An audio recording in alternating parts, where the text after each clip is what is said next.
एक ही हफ्ते में पेट्रोल की कीमत में 60 रुपए का इजाफा हो चुका है और मुल्क की तारीख में पहली बार पेट्रोल ने डबल सेंचुरी क्रॉस कर ली है। इस मामले पर हम बात करेंगे। वफाकी वज़ीर ख़जाना जनाब मिफ्ता इस्माइल साहब हमारे साथ मौजूद हैं। अस्सलाम वालेकुम मिफ्ता साहब। वालेकुम अस्सलाम। मिफ्ता साहब बहुत शुक्रिया प्रोग्राम में वक्त देने के लिए। सबसे पहले तो आपकी जो रात की प्रेस कॉन्फ्रेंस थी सबने देखी, पूरी कौम ने देखी। ज़ाहिर है एक मुश्किल डिसीजन होता है किसी भी हुकूमत के लिए कि वो इतना बड़ा पेट्रोल की प्राइस में इंक्रीज़ करे, क्योंकि उसको फिर जो बातें फेस करनी पड़ती हैं वो सारी चीज़ें मुश्किल डिसीजन तो है, लेकिन आवाम के लिए ये और ज़्यादा मुश्किल चीज़ हो गई है कि अब उनको पता है कि फ्यूल प्राइसेस ऊपर चले गई हैं, महंगाई मज़ीद ऊपर जाएगी, तो आवाम क्या करेगी सर? बड़ी सही बात आपने करी है। इसमें कोई ढकी छुपी बात नहीं है कि पेट्रोल महंगा होता है या डीजल महंगा होता है तो महंगाई होती है। और किसी भी हुकूमत के लिए ये पेट्रोल महंगा करने का फैसला जो है ये आसानी से नहीं होता, बड़ी मुश्किल से हमको ये फैसला करना होता है। और हमने इसीलिए जितना अर्सा हम सह सकते थे पेट्रोल को हम किया है। लेकिन इस वक्त जो पेट्रोल पर सब्सिडी जून में होती है, अगर हम महंगा नहीं करते तो उसका खर्चा 120 अरब रुपए का होता है एक महीने का, जो कि जो पूरी वफाकी हुकूमत चलाने का खर्चा है उससे 3 गुना ज्यादा था। तो हम बेसिकली जो है वो डिफॉल्ट की तरफ जा रहे थे। खुदा न खास्ता ये हम मतलब हम खत्म हो जाते, कैश कंस्ट्रेंट इतने हो जाते कि हमको बोरोइंग में मसला हो रहा था, हमको एलसी खोलने में मसला हो रहा था। इंटरनेशनल सप्लायर्स जो है थे वो पाकिस्तान की एलसी को ट्रस्ट नहीं कर रहे थे, वो फॉरेन बैंक से कंफर्मेशन मांग रहे थे। और पाकिस्तान के फिस्कल हालात जो थे वो पेट्रोल की वजह से बहुत ज्यादा खराब हो रहे थे। पेट्रोल दुनिया भर में महंगा हुआ है क्योंकि ऑयल की कीमत महंगी हो गई है। पाकिस्तान के अंदर 70 साल की तारीख में कभी भी ऐसा नहीं हुआ कि हमने नुकसान में बेचा है, हमेशा हमने इसके ऊपर टैक्स लगा के बेचा है। आज भी हम पेट्रोल नुकसान में बेच रहे हैं, 8 रुपए या 9 रुपए पेट्रोल पे और 23 रुपए डीजल पे नुकसान कर रहे हैं। लेकिन ये मजबूरी थी हमको कि ये पास ऑन करना पड़ा। तो सर पिछली हुकूमत में भी अगर यही इजाफा होता तो भी ठीक होता, यही जस्टिफिकेशन आप लोग देते कि हाँ ठीक है जी ऐसा होना ही है, इसके बगैर कोई चारा नहीं है।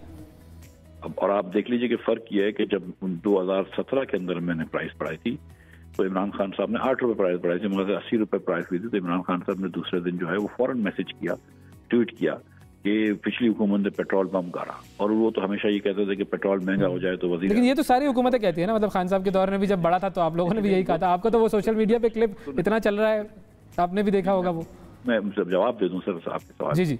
तो खान साहब ने ये हमेशा सियासत करी और फिर झूठे इल्जाम लगाए कि ये पेट्रोल महंगा है तो समझ लो चोर है। उसके बाद इन्होंने तो इस पेट्रोल भी महंगा किया, न सिर्फ पेट्रोल महंगा किया लेकिन उसके ऊपर 30 रुपए लेवी लगाया। और आज भी IMF से जो इमरान खान ने मुआहदा किया है और शौकत तरीन ने जो मुआहदा किया उसके तहत 30 रुपए उस पर लेवी लगानी थी और सारा लेवी लगाने के बाद नुकसान खत्म करने के बाद उसके ऊपर 17% टैक्स लगाना था। ये इमरान खान का किया हुआ मुआहदा है, ये आप दिखा दीजिए अपने प्रोग्राम। यानी सही मुआहदा था ना, मतलब पेट्रोल की कीमत बढ़ाए बगैर चारा कोई नहीं था। मैं ये समझने की कोशिश कर रहा हूं। उनके मुआहदे के मुताबिक यहाँ से 60-70 रुपए और बढ़ जाने चाहिए थे। तो हम उस मुआहदे पे तो नहीं जा रहे, हम टैक्स तो नहीं लगा रहे अभी, लेकिन हम कम से कम नुकसान खत्म करने की तो कोशिश करेंगे।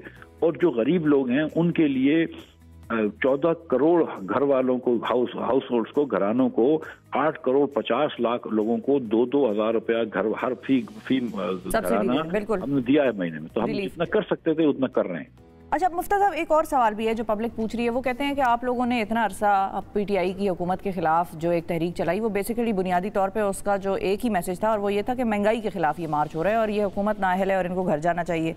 तो अब आवाम ये पूछ रही है कि जब आप लोगों के पास भी रास्ता कोई नहीं था, जो वो कर रहे थे बेसिकली आप लोग भी वही कर रहे हैं, तो फिर फ़र्क क्या हुआ दोनों में?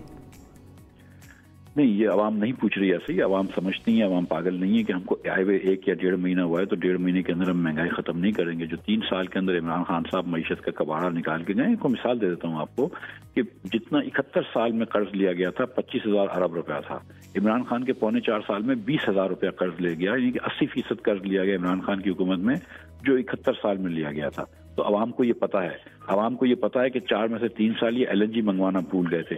आवाम को ये पता है कि आज भी जो LNG मुस्लिम लीग नून के सौदे करे हुए वो $10 में आ रही है और जो स्पॉट रेट पे आ रही है जो LNG वो $30 की आ रही है। आवाम ये जानती है कि इस वक्त अगर कोयले की लोड शेडिंग, कोयले के प्लांट्स नहीं चल रहे तो ये नहीं है कि 15 दिन के अंदर हम आएंगे और कोयला आ जाएगा।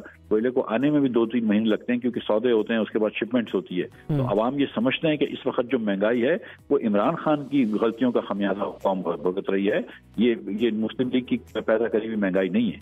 सही है, लेकिन इमरान खान साहब का ये भी विजन था कि वो रशिया से तेल लेना चाहते थे सस्ता, जिसपे आपने ये कहा कि हम अब जा रहे हैं रशिया की तरफ और हम रुख करेंगे उसका, तो फिर उस चीज़ का फिर उनको हम क्रेडिट देंगे क्या?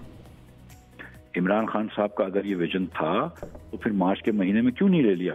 रशिया से तेल, वो तो फरवरी में गए थे, मार्च की 30 तक उन्होंने फरवरी में जब जाके मिल के आए थे, तो उन दिनों के अखबार उठा के देख लीजिए बीबी, अगर कहीं पर भी ऑयल का नाम भी लिखा हुआ हो तो मैं आपकी हर बात मानने को तैयार हो जाऊंगा, पूरे कभी नाम वो जो फिर वो लेटर जो चल रहा है सोशल मीडिया पे, जी सोशल मीडिया पे जो लेटर हमाद भाई ने लिखा है वो 30 मार्च को लिखा है, वो 1 महीने और 1 हफ्ते बाद, 5-5.5 हफ्ते बाद उनको ख्याल आया कि रशिया से तेल ले लें, जब इनको पता थी कि हुकूमत 3 दिन में जा रही है। अगर हिंदुस्तान ने तो मार्च में भी तेल लिया था, इमरान खान ने क्यों नहीं लिया? अगर रशिया सस्ता तेल दे रहा था और आप बड़े बड़े मुहिब्बे वतन बड़े वो थे तो ले लेना था मार्च में तेल, अगर नहीं लिया मार्च में तेल तो आप खामोश रहो। ये तो इमरान खान तो ये तो इनको अचानक याद आया मई के अंदर के रशिया से तेल लेना चाहिए। अब इन्होंने कहा कि के पास वो ऑप्शन कोई नहीं है, महंगाई ही करनी है, यही ऑप्शन है आप लोगों के पास भी और उनके पास भी यही था, रास्ता कोई नहीं था या है कोई और?